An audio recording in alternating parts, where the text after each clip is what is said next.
Hoje eu vim trazer um tutorial bem importante, né? Bem procurado aí, que é como você achar aquela música que você não consegue achar. Se você está querendo achar uma música e passou horas e horas pesquisando a letra dela ou alguma outra coisa relacionada à música e não achou, hoje eu vou te ensinar como achar ela, galera. Vamos caçar uma música aqui rapidinho. Vamos ver, né? Vou caçar aqui uma música. Vou botar aqui, mano, uma música que eu já tenho, mas eu vou provar pra você, né? Como a gente pode usar aqui, ó. Essa aqui, ó. Tá tocando aí, né, galera? Mas eu não tô nem pra essa música. Eu vou só baixar um pouquinho o volume dela, tal. E eu vou botar, ó. Vocês estão vendo lá o nome dela e tal, né? Tá ali o nome e tudo mais, todas as informações. Então, galera, pra não dar nenhum problema aí com o YouTube e tal, aí eu vou pausar o vídeo, vou usar o recurso lá e depois daqui a pouco eu volto. Vocês vão ver que a música é realmente a música. Tornando aqui, galera, ao início de tudo e tal, eu tirei até um print aqui, ó, pra eliminar a música. E vou aqui no aplicativo, ó, o nome é Shazam, galera. Ó,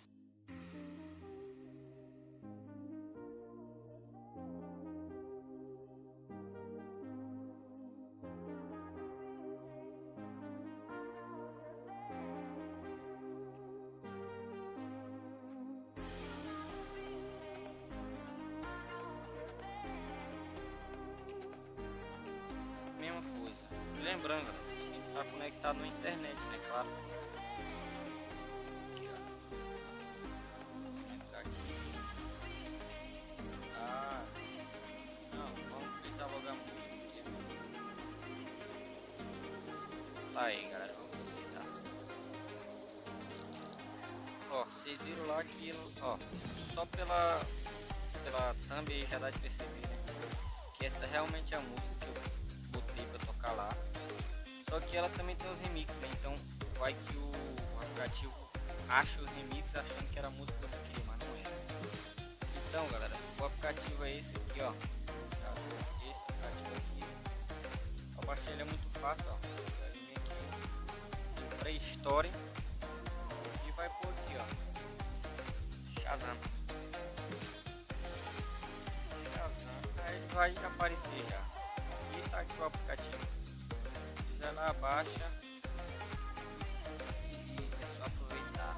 Viu aquele memezinho com a musiquinha, não sabe o nome? Só botar o Shazam pra tocar. Ó, e aqui tá dizendo aqui, ó, a descrição do aplicativo, ó. Dá a resposta. Que música é essa? Entendeu? Aí ele tá falando que ele já achou a música. Tem uma classificação de 4.9 estrelas, pra vocês terem uma ideia. O aplicativo é realmente da hora. Enquanto isso, galera, é só isso mesmo por hoje e tal. E se você já gostarem, já sabe o que fazer, dá um dislike aí pra nós e divulga, né? E falando nisso, eu já vou me embora e até uma próxima vez.